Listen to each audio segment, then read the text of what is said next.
You really have to watch out for jealous, envious people that come into your life and they tell you that they knew you before you knew them. These people will talk about how they've seen you around. Maybe they saw you around the neighborhood, or they saw you around school, they saw you around campus, they saw you around the job, and these people know you and know you exist before you even knew of them or even knew that they existed. What that means is that these people were watching you. They were watching you heavily. From the very first moment that they saw you, they saw something in you, a light within you, a spark. You stuck out like a sore thumb to these people. And when they see you, they see something within you that they like, that they admire. It's something about you, about your light, that is attracting them to you. Now listen, when you have a very strong light about you, light attracts light. However, darkness is also attracted to the light.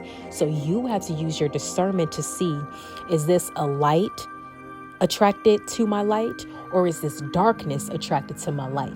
Because let me tell you, when light is attracted to light, that light is only going to want to make your light shine brighter. They admire your lights. They want you to shine your lights. They're not intimidated by your light, because light knows that I am light too, and so are you. So we can both be light together. We both can shine together, and neither one of us are going to outshine each other because we both are light.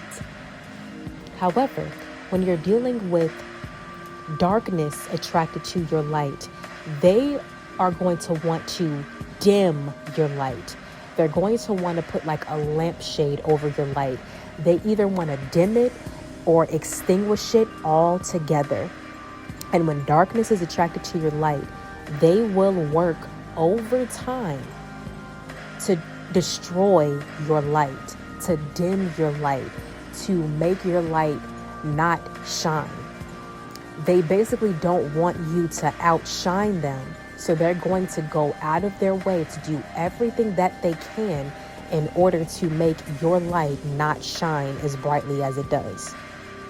And I know this by firsthand in my own life example. Story time. When I was in college, I was a part of a sorority, Sigma Gamma Rho Sorority Incorporated, Gamma Rho chapter. When I joined this sorority, one of my line sisters, her name is Kiera, she knew who I was before we even got online. She talked about how she has seen me around campus several times the first semester, because we joined second semester. She talked about how she saw me in the library. The library was, the third floor of the library was the social floor. They had booths and everything. And I would always sit on the third floor because I would sit in a booth because they had plugs in the booths. So I would always want to charge my laptop, charge my phone, because I would sit there for hours at a time while I was studying and doing my work at the library. And the reason why I stuck out to her was because everybody else was sitting in groups or sitting with another person. But me, I was sitting all by myself because I was a transfer student. I was still meeting people, I was making friends, but I would go to the library at different times where other, like the friends that I made, some of them were busy. They were at work, or they may have been in their dorms. And I have always been a very independent person, very much a lone wolf. And even at my previous university, I would always spend a lot of time by myself. So when she saw me by myself, she said that it was intimidating to her because she looked and she saw, wow, that girl has a lot of confidence to sit on the social floor by herself, because I don't think I could do that. She would always go up the stairs to the floor above, the fourth floor, which was the quiet floor. She would sit in her own private little booth and do her work. and sit by herself because she didn't want to be seen by herself, because she was afraid on how she would be perceived to be sitting by herself. So something as simple as me just sitting in the library by myself, just shining my light, was enough to trigger an insecure person, because I was doing something that they could not do. Fast forward a semester later, she joins the same sorority that I joined, is on the same line that I'm on.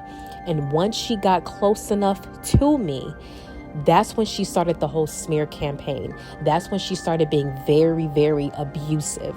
This girl sought me out before I even knew who she was. And stuff like that is very dangerous, because people like that, they will stop at nothing until you are completely destroyed. Luckily, I dropped out of school and moved home, and she's never been able to really see me much again. But if I would have stayed, dire things could have happened.